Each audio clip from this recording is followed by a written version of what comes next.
everybody, how's it going?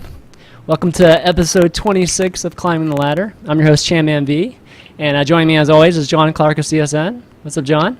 Not much.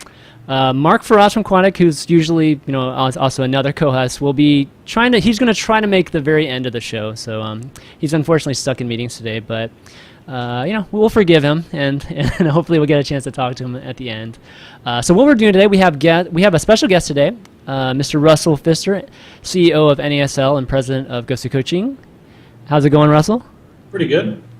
Big thanks for coming on, Russell. I mean, you're obviously one of the big players in the industry, so it's a huge pleasure to have you on the show. Well, thanks. Let me send you those topics, John. I knew you were asking for them a second ago. But what we're going to do today, guys, is obviously we're going to be talking to Russell for just all about NASL and just kind of get his perspective on the industry. But Russell's got to go in about an hour because obviously Russell's a busy guy. So again, really happy just to have him on here for an hour. I think I have a meeting with Mark. Oh, really? Do you really? Oh man. Yeah. Okay, I'd kill Mark if you had a meeting with Mark. No, but afterwards, what we're gonna do is just to kind of fill in just a little bit of time since we have some extra time at the end. We'll just do a mini AMA with me and John. So if you guys have any questions, just be sure to have them ready or post them in the Reddit thread. That's you can just go to r/StarCraft and you'll see the Reddit thread for Climbing the Ladder. But let's not waste any time. Let's just jump into some of these topics, Russell, if you don't mind. But so I wanted to start off by obviously NASL, the biggest, the big thing I think that everybody knows, knows you from, and it's the only non-Korean StarCraft 2 league currently in the industry, and I kind of wanted to ask you just to start off, kind of ask you why you decided to do a league versus another tournament circuit or kind of a MLG or an IPL type of organization. Well, I felt what was missing because tournaments, they're great, they're a weekend, but you could have a player that, either got a bad beat or maybe overperformed because they took advantage of a bracket. And, in the Western world, in North America, football, baseball, it's all a league division structure. It's more familiar and it's more constant, and that was what was missing. So it felt I wanted that. So there's no other, the easiest way, I guess, is to make it yourself if that's what you want. Yeah, that's the truth. So, given, I think you're right in the standpoint that, you're filling this gap that I think was definitely needed.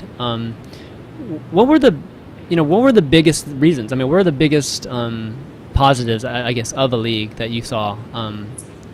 From a media standpoint, I mean, I kind of, the things in my head are definitely media, because NASL is something I see every day, and, I definitely watch your stream for at least a tiny bit every day, I feel like. So was that one of the big reasons for doing it? Or it was, we love StarCraft, but we watch for the players. And by having the league format and the daily broadcasts, it allows us to develop storylines and appointment viewership where it's there. And for each finals, we're telling that story for 3 months up to it, and we're able to build and grow those storylines. And now with previous seasons, you can see what people do, and there's no hiding in the league. If you go 0-9, that's a story. You can't say that, I just got knocked out early in this one weekend tournament, and it's not respective of what I do. And I think there's some interesting gameplay that happens also. That there's, Straylock, for instance, and Dark Force in Season 1, they take all week to prepare for the matchup. So you see plays that you won't see in a tournament weekend because they've literally looked at their opponent and they spent an entire week building, a game plan for that one player. And it actually, each one of our playoffs have been pretty strong. And I think because of ending in a tournament that's seeded by this many games in group play, you really have compelling matches, and it's tough. It's tough for everyone there because it's everyone really deserves to be there because of the weight of how many games they've played. Right. Yeah, there's definitely a big difference between, the players, there's a pretty big range of, I guess, the success of how they do when, like you said, when they're in the position of preparation, being in the point where you can prepare for a whole week versus just going through the gauntlet of a 3-day tournament, right? So, yeah, I feel like, I feel like the league setup, like what you're doing, what GSL doing, kind of represent the players the best, and especially the strategists. Like the strategists, I feel like they're not represented well in these kind of grueling tournaments because a lot of times you don't know who you're going to play next, right? So it's just I think you're right. I mean, with the tournament season right now, even it just getting busier. I think the best skill a player really needs today is actually who can handle jet lag and lack of practice as you're traveling and still perform at a high level. I mean, that's I think in Korea they do better because they're not traveling and they're practicing. I think that's really the biggest difference is that once you get enough to where you're hitting these tournaments, you're never home and you're not practicing. Right. So John, I know you're a huge advocate of leagues, right? Versus these tournaments, like these tournament circuits, all right? So talk to us. Kind of. You have any? You got any comments? I guess for Russell concerning, I guess him being the league right now in NA. Well, I wanted to commend him, and I think I talked to Duran a little bit about this too. For so long, if you've been in the industry a long time, like Cal and CPL and everything, and MLG, they all call themselves leagues, but really this is the only true league in esports right now that that's taking a big game like this and really turning it into a big league. It's just really, it's definitely something that we need to continue to push for. I think that there needs to be, one question I had for you, Russell, was there ever been a thought about, opening it up and having a second tier, of maybe lower skilled or lesser skilled players? There's two thoughts to that. One is the reason we have like a set amount of players in a season is the storylines that we push and focusing on these players. We have to build a lot of assets and we want to basically represent them all the best we can. And if that was a revolving door and we had a different 1,000 people any given week, we would just be able to have to write names down. We wouldn't be able to put the pictures and the graphics there. So that's one challenge there. The other is we're still trying to monetize all of this and refine that whole formula, and that's harder at the second tier. It's so that becomes just about playing games, and and you want to push that, but there's not the viewership on the second tier is not there, so the model that we're using doesn't quite work. So I think definitely I think there's a place for that, and I think there's some of the collegiate stuff, and there's local lands and these sort of things where people want to do, but I think some of it that's happening. They're playing games now. It's just a matter of making sure that there's we did it this season where we're ranking people based on what they play, and that's only kind of the highest levels. It's not really, but your coming out party has to be at an MLG or someplace to kind of get known and then picked up. Just like how do you get on a team? It's play a lot of games and get noticed someplace. I do have one question that I've talked with some of the other guys at NASL about this before. Do you feel sometimes like maybe there's too many players, that the storylines get lost sometimes? That they come and go so quickly that you can't really, that fans can't really hold on to them as much as maybe they'd like. I mean, you have 45 players in the league, is that correct? Okay. Mm-hmm. Do you feel like that is that ever a number that might be adjusted in the future, or? We would adjust. It wouldn't be radically up or down, but I mean that really turns out to be a number of how long we want to broadcast. It gives us 8 weeks with and every person a bye. So at 10 we get 9 weeks.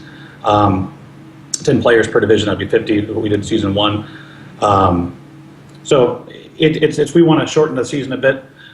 It would get to be less players. Now to answer what you're saying about too many players, that's the storylines. If they move on, they move on. Some people make a big splash, but there's also people like Puma, who was brand new, and when he was our season 1 champion, that was his storyline, and that was was his coming out party that he was champion. So in some ways, the league can be a kingmaker for a new player to be a household name, and that's his storyline to drive fans, and pretty much I think EG picks up every one of our open winners and and actual tournament winners. Because Thorzane, Stefano, starting with Puma.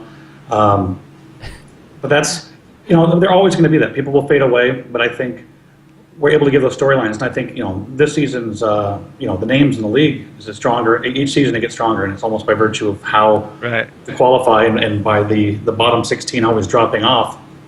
If your play is uninspiring, you're not there for another season. Right. So, since we're talking about players right now, I kind of wanted to bring up the kind of the influx of Korean players. I guess every season I feel like there's been more and more Korean players added to the pool, and I know you have a system of depending on how they finish, they're pretty much guaranteed next season, right? And other folks are kind of in that limbo state, and other folks are just not in, right? Do you have a limit as to how many folks, like how many Korean folks that you'll have in there, or could NASL be an all Korean league? Is there potential for that? It has to be. As long as it's skill-based, I can't, the legitimacy of the league and the qualifications for it needs to be the same rules for everyone. I can't have a set of rules for Koreans and a set of rules for North America.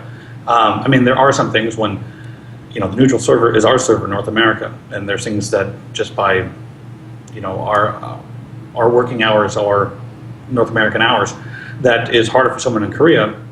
But as far as gameplay goes, it's skill based, and if that's where the skill's coming from, you can see the entire league being filled with Koreans. Okay, yeah, I was just wondering that because you're kind of answering my next question, which has to do with the branding of the league. The name of the league is North American Star League, right? And I think when you first came out in the first season, I think folks were I think the excitement for the league had a lot to do with the North American part of the brand. And, kind of felt like maybe this would be, a league that's all about, let's just say, North America, just given that, we're talking about this.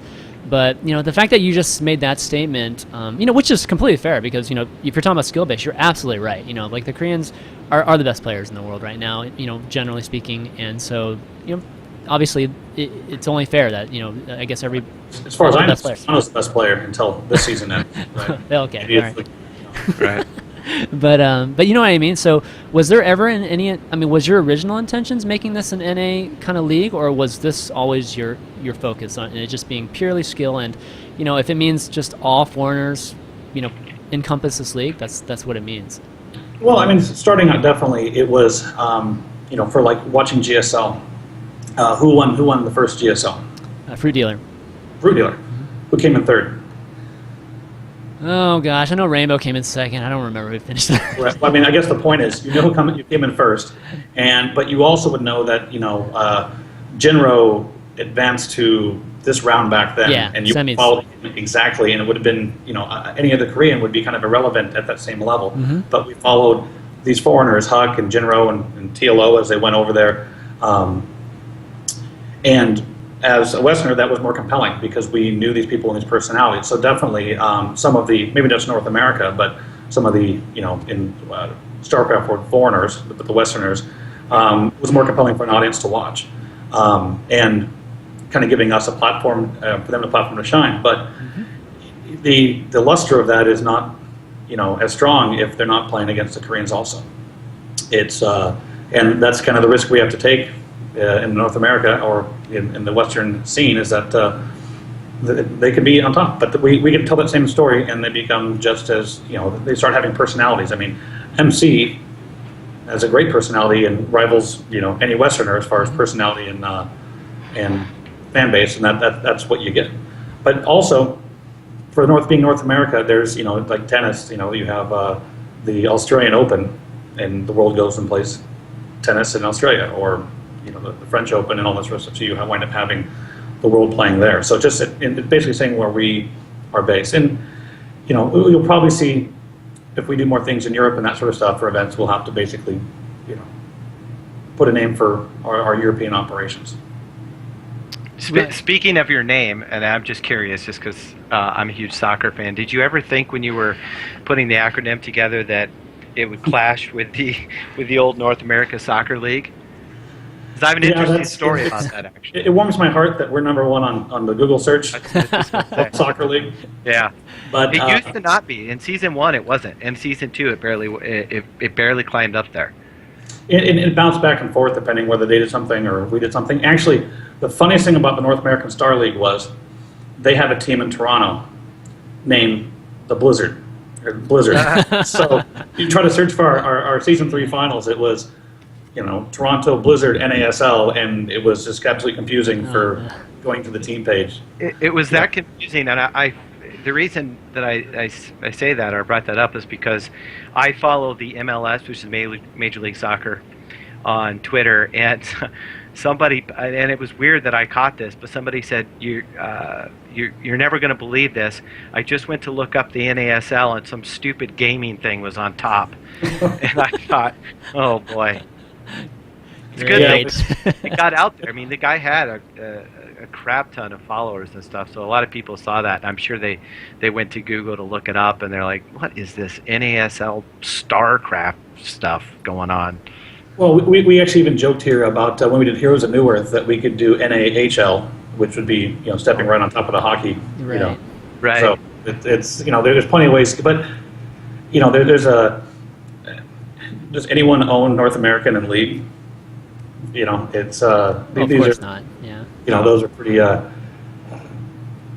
And I guess there's no confusion between the two. You don't see, besides maybe a Google search, you don't go to our site and think that we're trying to be a soccer league. Yeah, that's true. That's true.